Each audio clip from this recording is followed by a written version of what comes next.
우리의 포텐은 지금부터.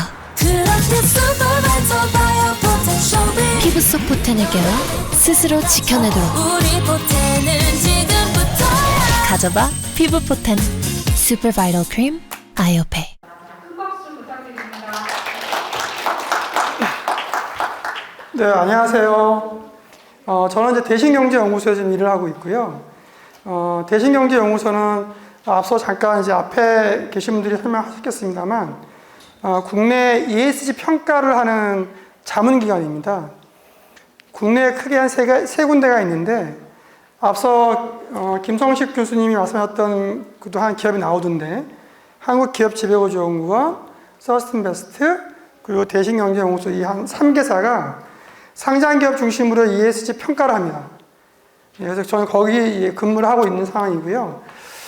근데 이제 ESG가 사실은 앞서 김성식 교수님이 말씀하신 것처럼 ESG하고 소비자하고 연결이 잘 없다라고 하시잖아요. 그게 사실 맞는 말씀이긴 해요. 왜 그러냐면 저희 연구소도 기업의 ESG, 즉 환경사회 지배구조 부분을 평가할 때 평가하는 항목이 한 200개 됩니다. 실질적으로 소비자와 관련된 부분은 아까 보셨던 것처럼 항목이 몇 개 안 되죠. 결국은 물론 저희 자문사 같은 기관들은 상장 기업을 중심으로 평가를 하죠. 물론 그 채권을 평가하기 때문에 비상장도 하긴 합니다만 메인은 상장 기업입니다. 그러다 보니 ESG와 관련해서 이 자본시장 내로 들어오지 않으면 자본시장 내에서 상장 기업 중심으로 평가하다 보니 이게 사실은 소비자와 관련된 부분이 그렇게 많지 않을 수 있는 거예요. 예를 들면 소비자가 들어가는 섹션이 S, ESG S, 사회 한 섹션이 조그만 부분인데 환경, 지배구조 되게 많거든요. 문항들이. 그러다 보니 좀 소비자와 관련된 이 부분을 좀 자본시장 내 좀 끌고 올 수 있는 뭔가가 필요하게 합니다. 그 고리 하나가 이 앞전에 그 세미나 했을 때 저 참석해서 패널을 발표했습니다만 CCM 쪽 인증에 대한 부분이 지금은 그 CCM 인증을 받은 기업이 몇 군데 이렇게 많지는 않더라고요. 근데 그런 인증을 많이 그 기업들이 많아져야지 그 인증이 많아져야지 사실은 이런 자문기관에서 그런 인증을 받은 기업들을 많이 평가할 수가 있어요. 근데 지금은 그 인증받은 기업이 몇 개 안 됩니다. 그러다 보니 이 자문기관에서 소비자와 관련해서 뭔가를 평가를 하고자 할 때 원천 자체가 없어요. 이거는 제가 요거와 좀 상관없이 앞서 교수님이 말씀을 하셔서 잠깐 말씀을 드린 거고, 사실 ESG는 이해관계자가, 기업, 그리고 저희가 지금 논의를 하고자 하는 소비자도 있겠죠. 그 다음에 그 ESG를 평가를 하는 저희 같은 레이팅 프로바이더들, 즉 자문기관들, 그리고 그런 결과를 가지고 실제로 금융기관에 투자하는 투자자들, 이렇게 크게 나눠볼 수는 있습니다. 지금 제가 말씀드리는 거는 이 자본시장 내에서의 바라보는 ESG, 이가 주 메인이에요. 그래서 그 잠깐 그런 앞선 이야기를 말씀을 드리고 시작해 보겠습니다. 제가 이제 한 5가지를 말씀을 드릴 텐데 아마 시간상으로 다는 말씀 못 드릴 것 같아요. 근데 결국은 저희가 하고자 하는 ESG라고 하는 원천적인 자본시장 투자가 내에서의 그 배경이 되는 것이 앞서 교수님 잠깐 말씀하시던데 이 스튜어드십 코드라고 하는 부분을 한번 잠깐 살펴보고 그리고 나서 기업의 한 이해관계자, ESG 한 그 이해관계자라고 하는 ESG 경영에 대한 부분 그리고는 이제 ESG 경영하면 빠질 수 없는 게 정보 공개입니다. 이 섹션 한번 잠깐 말씀을 드리고 그리고 이제 투자자 입장에서 ESG 끝으로 그럼 결국 어떻게 기업이 대응하면 좋을까라는 거 잠깐 말씀드리고 끝맺도록 하겠습니다. 스튜어드십 코드라고 하는 거는 스튜어드십이라는 말은 이제 여러분들 아시는 것처럼 집사이죠. 관리자.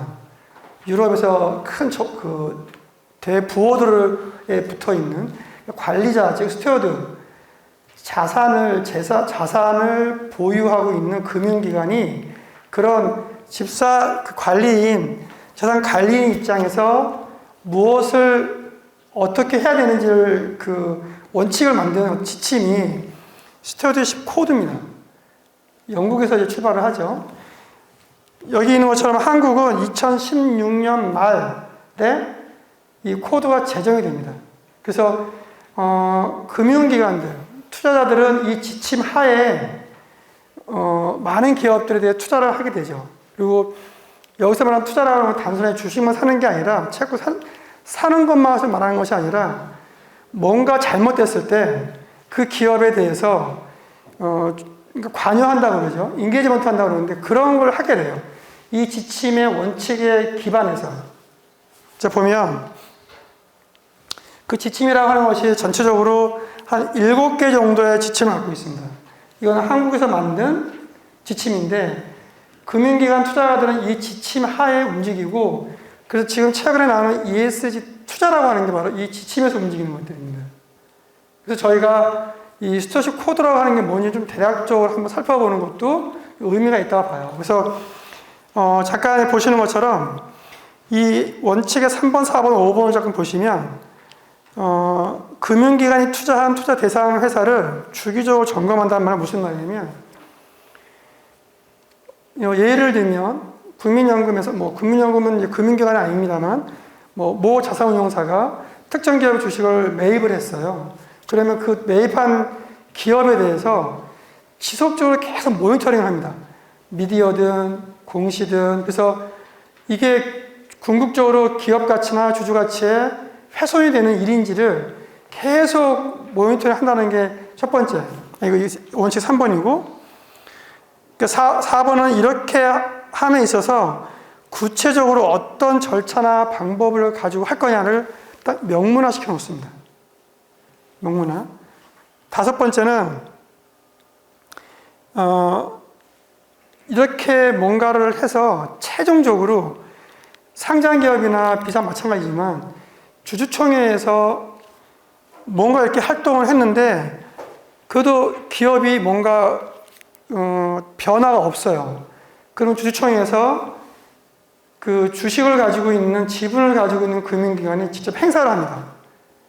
예를 들면 이렇게 그 어떤 주주가치 훼손을 우려가 있는 임원이 안건을 올라가면 그 안건에 반대를 해서 통과를 안 시키게 하죠. 그러니까 이런 게 원칙 3, 4, 5번이 코드의 메인 코드인데 저희가 지금 ESG라고 하는 것도 뭐냐면 결국은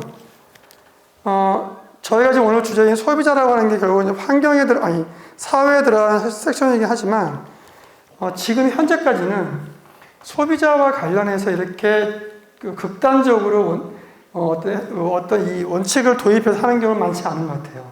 아직까지는. 근데 이게 점점 더 문제화되고 사회 이슈화 되면 아마 좀 그럴 가능성이 없지 않아 보인다라고 말씀 좀 드려보고 싶고요. 이거는 좀 넘어가 볼게요. 잠깐 말씀을 아까 교수님들 말씀하시던데 그 2016년 말에 코드를 도입하고 국민연금이 2018년 7월 8월에 국민연금도 도입을 합니다. 코드를. 그리고 국민연금에 돈을 갖다 쓰는 국내 금융기관들 거의 한 70%가 다 갖다 씁니다.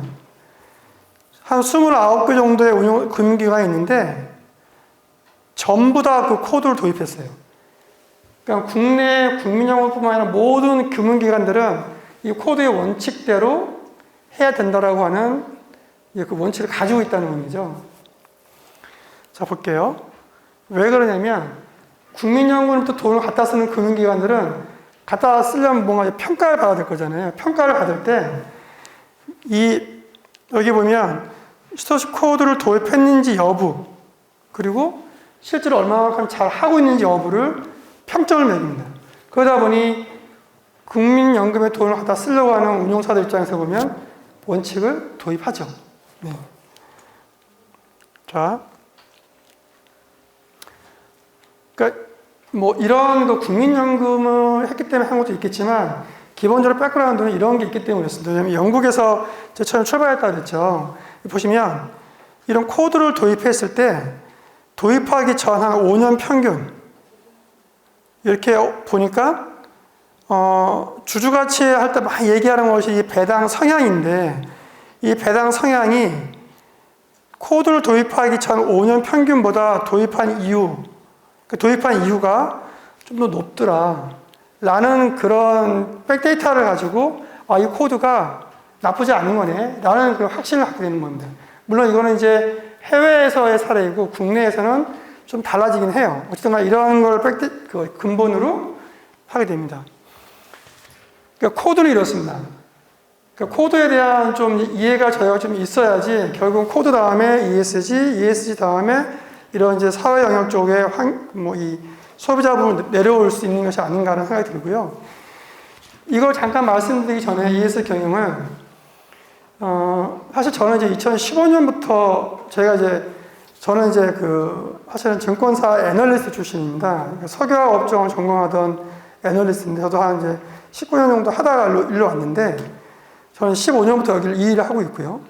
근데 2015년 당시에는 어떤 게 화두였냐면 ESG 중에서 거버넌스가 화두였었습니다. 여러분 혹시 기억하시는지 모르겠습니다만 2015년 당시에 SK그룹의 최태원 회장님이 계셨던 SK CNC하고 그 당시에 지주회사 주 SK가 합병을 하는 과정에서 문제가 발생이 있었습니다.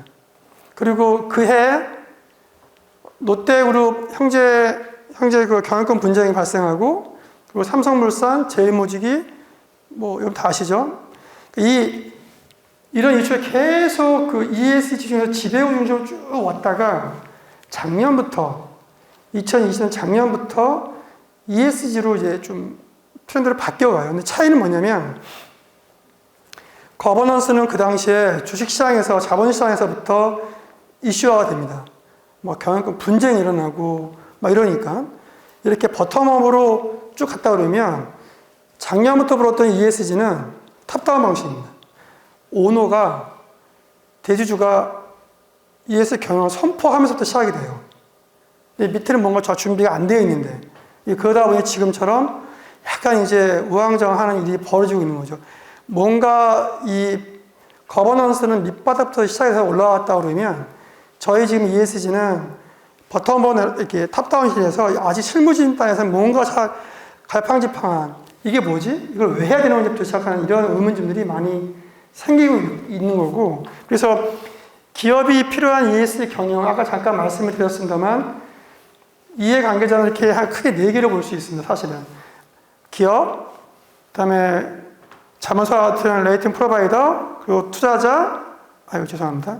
그리고 이 이니셔티브 이렇게 볼 수 있는데 기업 이제 ESG 경영을 할 때부터 일반적으로 이 부분은 제가 넘어가겠습니다. 네. 그러니까 가장 많이 나오는 얘기가 이제 이 지속가능 경영이라는 이 지속가능 경영과 ESG 거의 같이 움직입니다. 말이 나올 때. 근데 이 지속가능 경영이라는 말 자체도 사실은 보면 상당히 좀 역사가 있는 그 용어잖아요. 그래서 저희가 그냥 ESG 경영이라고 하는 게 그냥 갑자기 작년부터 툭 튀어나온 건 아니다.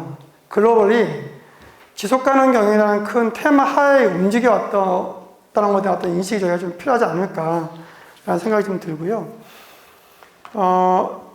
앞서 잠깐 말씀드렸던 것처럼 국내에서의 지속가능 ESG 관련된 동향이 이렇습니다. 이런 이제 흐름들이 있다는 걸 잠깐 말씀을 드리고,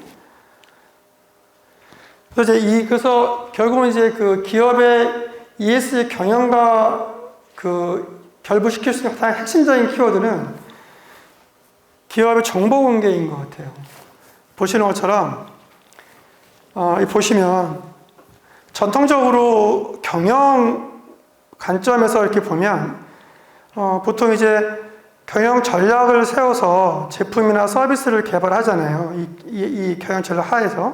그리고 경영 활동을 통해서 성과를 내고 그 성과가 공시를 하는 즉 기업 정보 공개를 하는 재무제표를 이런 형식으로 이루어지는데 이 ESG 즉 비재무적인 부분은 어떻게 이루어지냐면 비슷한 것 같아요. 경영 전략 하에서 ESG가 나오면 ESG에 대한 전체적인 목표나 비전 이걸 수행하기 위한 전략, 실행 체계가 확정이 되고 경영 활동, 결국은 ESG 성과겠죠. 부문별. 이거를 공시하는 것.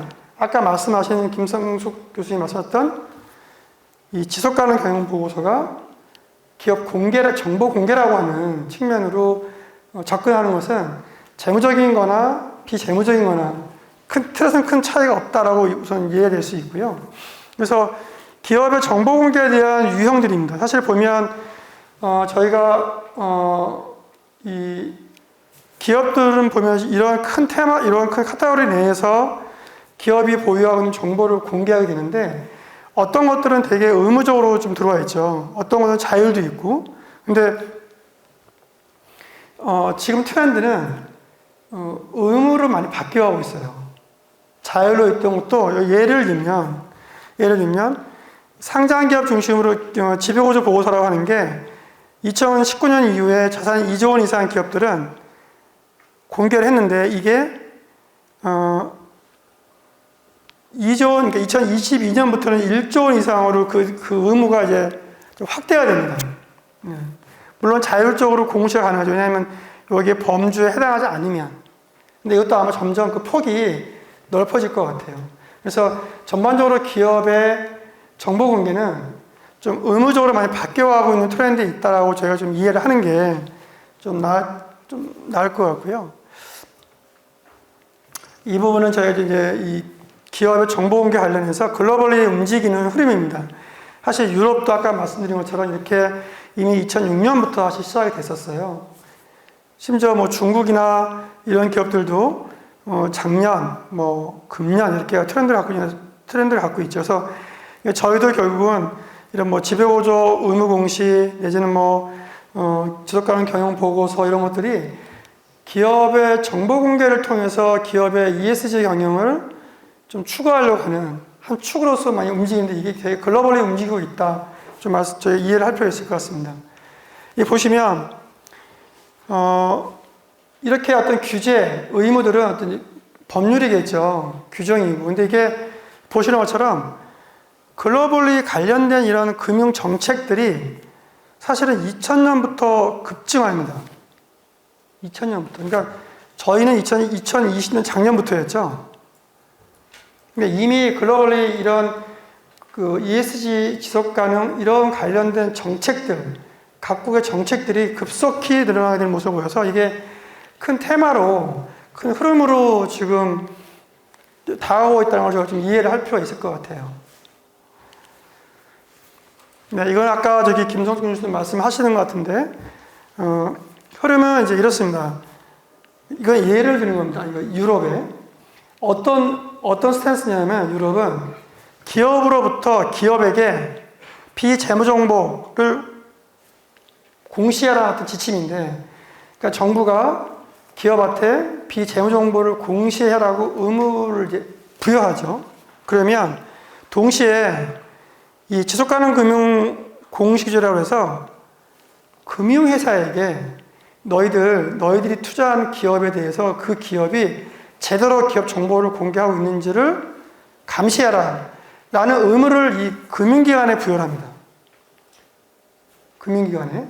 이 가운데에 있는 우리가 보통 많이 들어봤을 수 있는데 이 텍스노미라고 하는 뭐냐면 그러면 어떤 게 그 녹색 ESG 이거야 라고 이제 좀 혼란이 있을 수 있잖아요. 그래서 어떤 것이 녹색 금융이고 어떤 이런 분류 체계를 딱 정해줍니다. 이게 바로 EU에서 나오는 녹색 분류 체계 텍스노미입니다. 그러니까 기업과 기업에 투자한 금융기관 그 사이에 분류 체계까지 만들어서 기업의 기업 정보 공개와 이 정보 공개를 토대로 한 금융기관의 투자가 같이 움직이고 있는 겁니다. 그래서 저희가 지금은 소비자만 중심으로 ESG를 보려고 할 필요는 없고 좀 그 스케일을 좀 넓힐 필요는 있을 것 같아요. 이렇게 큰 흐름 속에서 ESG 내 소비자 이렇게 볼 게 아니라 전반적인 흐름이 이렇게 가기 때문에 만일에 소비자 부분이라 그러면 저희가 적극적으로 활용할 수 있다 그러면 이걸 이용하는 게 맞지 지금 이거를 이거 좀 힘들어 이거 좀 어려워 이렇게 할 필요는 좀 없을 것 같다라는 생각이 좀 듭니다. 네, 이거는 이렇게 참고하시면 되실 것 같고요.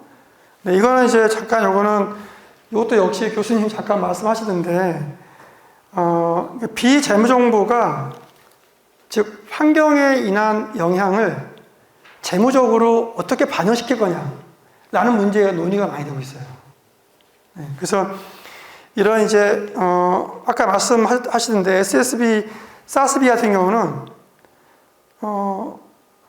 미국이 주로 주도하는 정책인데 그냥 이걸 그냥 비재무 정보를 그냥 공개만 하게끔 하는 겁니다. 공시만 하게끔. 근데 밑에 있는 이 IFRS 중심으로 하는 이익은 뭐냐면 환경에 대한 영향을 구체적으로 재무제표에 넣게끔 하는, 이게 지금 한 두 개 계속 지금 싸우고 있는데 흐름은 한국은 이 IFRS 기준으로 지금 들어가 있기 때문에 여기에 따라갈 가능성이 적지 않은 것 같다. 그러니까 이런 부분 흐름에 대해서도 저희가 좀 기업이 좀 이제 이건 이제 소비자와 좀 다른 얘기긴 합니다만 그런 스탠스를 좀 저희가 이해를 할 필요가 있다라고 말씀을 좀 드릴 수 있을 것 같고요. 자, 이거는 이제 그 기업이 정보 공개 관련한 대표적인 게 이제 이 지속 가능 경영 보고서라고 말씀드렸죠. 근데 큰 기업들 이렇게 보니까 이미 이건 이제 8월 4일까지 현재인데 그 통계인데요. 작년에 발행했던 거에 이미 한 85%까지가 8월 초에 기업이 공개가 됐습니다. 지속 가능 보고서가 되게 빨리 많이 좀 되고 있다는 거죠. 특히나 이런 이제 그 30대 그룹 소속 상장기업 같은 경우는 이미 작년에 59건인데 많은 61건으로. 그러니까 기업들도 이 지속가능 보고서, 즉 정보공개하는 이걸 되게 많이 빨리 좀 움직이고 있다는 거예요. 다만 여기 보시면 30대 그룹 소속 이외의 기업들은 발간 비중이 좀 작죠. 그러니까 아직은 밑에 있는 그룹들은 좀 이제 좀 속도가 조금 더 더딘 그런 통계다라고 좀 말씀을 드릴 수 있고요. 네, 오늘 넘어가겠습니다. 그래서 여기까지가 이제 기업의 ESG 경영과 관련해서 가장 키워드라고 할 수 있는 정보 공개라는 얘기 잠깐 말씀을 드렸고, 다음은 이 투자자 입장에서 바라보는 겁니다. 이 보시는 것처럼 2020년 기준으로 거의 한 이제 상당히 많이 늘어나게 되는데 메인이 보니까 지역별로 보면 유럽이 거의 대부분입니다. 유럽 쪽이. 아까 말씀드린 그런 이제 흐름이 그대로 반영되고 있는 거죠. 그래서 보시는 것처럼 전체적으로 이제 2020년 ESG 관련된 투자가 한 2016년 대비 한 15% 늘어나는 모습을 보이고 있습니다. 그래서 일단은 이런 이제 그래서 결국은 아까 교수님 말씀하셨던 것처럼 대구 지역의 모 기업체에 갔더니 되게 힘들어하더라. 그게 이것 때문에 그렇습니다. 왜냐하면 그게 소위 얘기하는 공급망 관리인 거잖아요. 서플라이 체인. 공급망 관리인데 유럽에 있는 모 업체가 얘네는 지금 이런 큰 흐름 속에서 너희들 우리한테 핸드폰을 파는데 수출하는데 핸드폰 만들 때 탄소가 얼마 나오는지 증명해봐 라는 거예요. 그러니까 기업들, 중소기업이 직접 수출하지 않겠지만 결국은 국내 대기업의 오너, 1차 벤더, 하청업체이지 않겠습니까? 그게 그대로 내려가는 겁니다. 그러니까 그런 관점에서 이런 글로벌 트렌드가 결국은 지금은 저희가 이런 환경, 이런 쪽에 있고 이런 쪽이지만 소비자 부분과 관련해서도 아까 교수님이 후반부에 말씀 주신 것처럼 너희들 이런 제품을 만들 때 아동, 여성 이런 쪽의 사람들 노동력이 얼마나 들어가는지를 인증해봐 라는 것들도 요구할 수가 있습니다. 그런 관점에서는 좀 저희가 전체적으로 좀 보자라 할 필요가 있다라고 말씀을 드릴 수 있고요. 예, 이거는 넘어가도록 하겠습니다.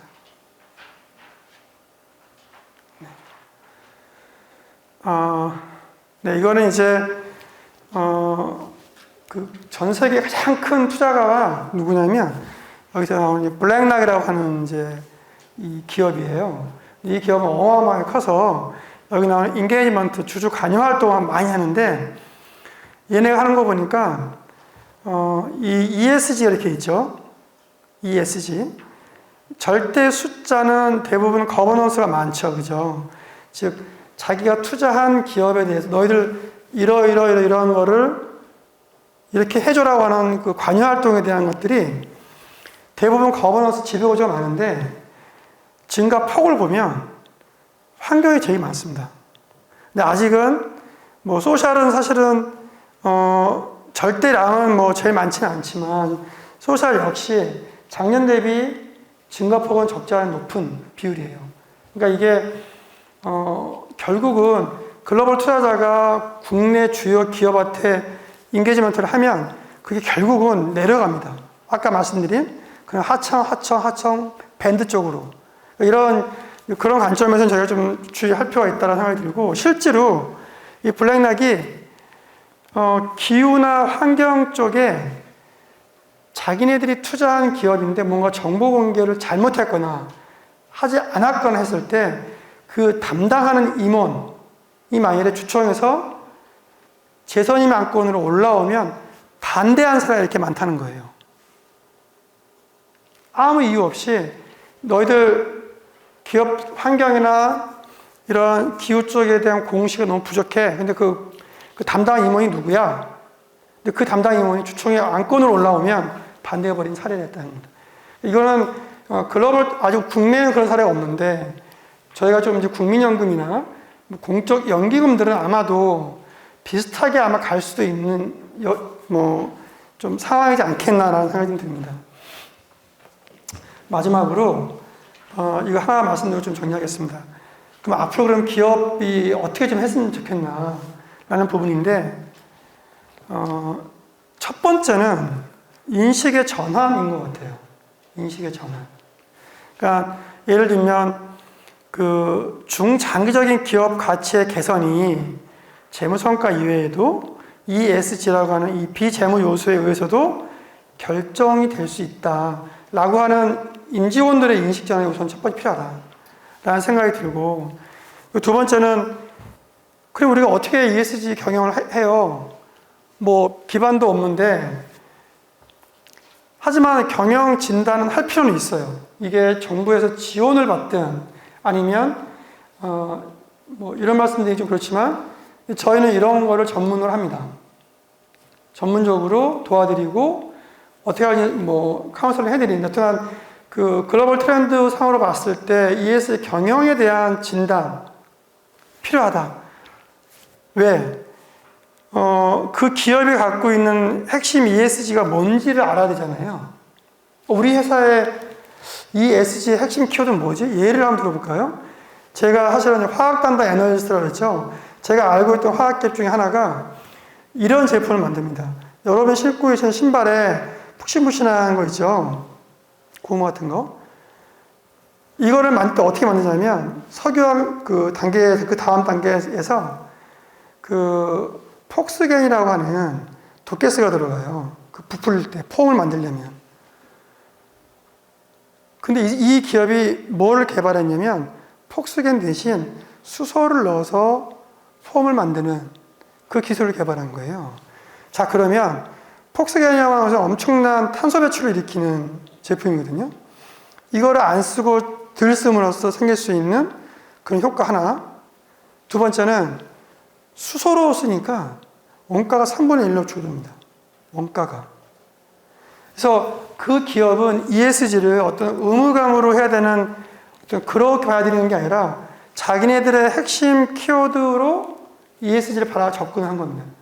그러니까 그런 류의 기업들이 많이 있을 수 있다. 그래서 우선 경영 진단과 함께 이런 핵심 ESG 파악을 먼저 하는 게 필요하고 그리고 네 번째 아까 말씀드린 대로 가급적 정보 그 어떤 영업 엄청난 비밀이 아닌 이상은 자꾸 공개를 통해서 공개를 해야지만 뭔가 문제점이 나오게 되고 그걸 개선할 수 있는 거잖아요. 그래서 이런 좀 접근이 필요하다. 그리고 다섯 번째는 뭐냐면 이제 이니셔티브 가입인데 제가 이 부분은 아까 앞 장표에서 그냥 스킵을 했습니다만 이런 거죠. 특정 업종에 있는 기업이라고 그러면 그 기업이 뭐 예를 들면 우리 전기차에 들어가는 배터리를 만드는 기업이다. 그러면 그 배터리를 만드는 글로벌리 이런 기준, 이런 어떤 기준을 정하는 그 이니셔티브가 있어요. 규범이. 거기에 가입을 해서 우리는 2차 전지를 만들 때 이러이러한 것들을 지킬게, 뭐 준수할게라는 이런 단체에 가입을 하면 이 자체가 해외에서 봤을 때 인정을 해준다는 거죠. 그 가입 자체만으로도.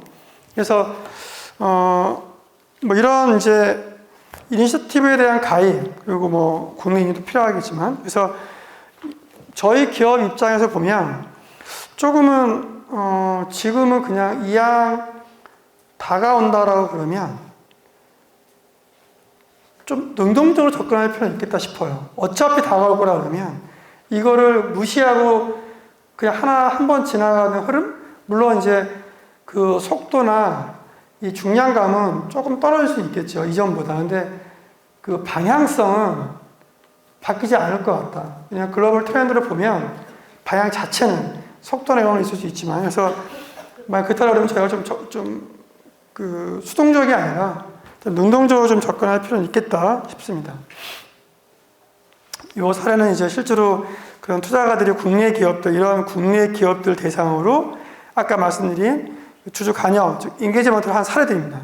그러니까 이렇게 하면 이런 류의 기업들이 그대로 이제 하청업체에 들어가겠죠. 그래서 실제로 이렇게 많이 하고 있다 말씀드릴 수 있고, 네, 이거는 하겠습니다. 요거 하나만 말씀드리고 마무리하겠습니다. 여러분들 이제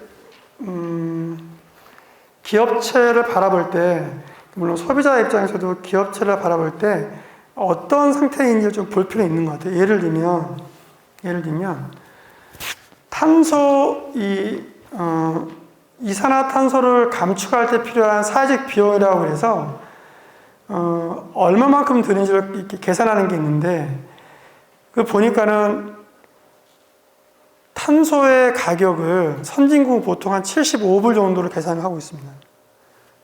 1톤 감소하는 데라는 거. 저소득층은 한 25불. 근데 한국은 지금 얼마 하냐면 17불 합니다.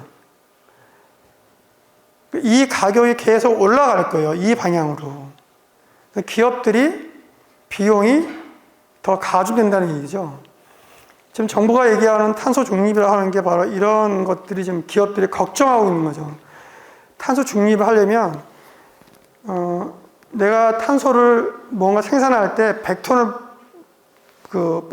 탄소가 나오는데 이걸 줄이려면 생산을 셧다운할 수는 없으니까 뭔가 이걸 감축시킬 수 있는 거를 만들어야 되는데 그게 안 되니까 이제 탄소 배출권을 이제 구입하는 거죠. 그럼 비용이 더 올라가겠죠. 왜냐하면 가격은 이렇게 갈 거기 때문에. 그러니까 이런 부분들이 기업들이 느끼고 있는 지금 리스크가 있다는 거예요. 그래서 개인적으로 보면 탄소 배출과 관련해서 저희가 좀 느끼는 것들, 이런 것들은 소비자 입장에서 만약에 기업을 바라볼 때 만약에 야, 너희들 제품은 좋은데 이 제품을 생산할 때 나올 수 있는 이런 환경 관련된 것들이 이러이러한 것들이 있는 것 같은데 이거를 줄일 수 있는 방안이나 줄일 수 있는 뭔가의 내부적인 정책 프로세스가 있냐는 것들을 좀 이렇게 저희가 소비자가 기업에 대해서 오히려 더 제언을 하고 유도해서 좀 가지고 끌고 가는 게 이게 만일에 어떤 투자자 입장에서 기업을 대상으로 너희들 이거 빨리 안을 마련해봐 이렇게 하는 거하고 소비자 입장에서 뭔가를 기업한테 이렇게 뭔가를 요구하고 제언을 한다고 그러면 받아들이는 입장에서 기업 입장에서 훨씬 더 좀 더 많이 와닿지 않을까라는 생각을 합니다. 뭐 너무 좀 많은 양이어서 제가 좀 중간에 스킵을 해서 좀 죄송하긴 한데 하나 좀 정리하고 좀 말씀을 좀 맞춰볼까 합니다. 사실은 저도 이제 처음에 지난달에 소비자보건에서 패널로 참석해서 한번 발표를 한 적이 있는데 CCM 인증 관련해서 서두에 잠깐 말씀드렸던 것처럼 이 소비자와 ESG와 연결 고리는 아직은 좀 약하다. 그 이유는 아까 말씀드렸죠. 평가 항목이 너무 제한적이고 그러려면 CCM에 해당하는 기업들이 많아질 수 있는 뭔가가 필요해요. CCM을 인증을 많이 받을 수 있는 그 평가의 요소가 좀 필요하고, 그 평가 요소는 가급적이면 저희 같은 자문기관들이 도입할 수 있는 평가 요소여야 되죠. 왜냐하면 만약에 근데 그걸 뭐냐면 데이터의 입수율이 좋아야 돼요. 즉 무슨 말이냐면 내가 이 평가 요소를 도입을 하는데 이 데이터는 기업을 직접 만나서 막 대구까지 가서 해야지만 얻을 수 있는 데이터 이러면 안 됩니다. 공개가 가급적이 돼 있어야 돼요. 그래서 제가 아까 말씀드렸죠. 기업 ESG 경영의 핵심 키워드가 정보 공개라고.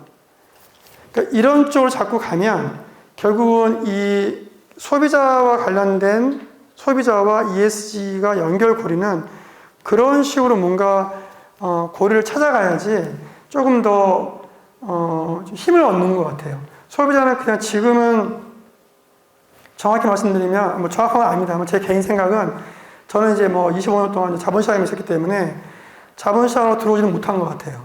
소비자라고 하는 이 키워드는 그걸 좀 끌고 오는 게 ESG인 것 같은데 그 연결고리 이거는 아까 말씀드린 기업의 정보 공개를 기반으로 한 평가 요소가 좀 들어올 수 있는 그 뭔가를 좀 이제 교수님들이나 많이 좀 연구하셔서 좀 하는 게 낫지 않을까라는 한 가지 말씀을 드리고 제 좀 말씀 여기서 좀 마치도록 하겠습니다. 네, 고맙습니다.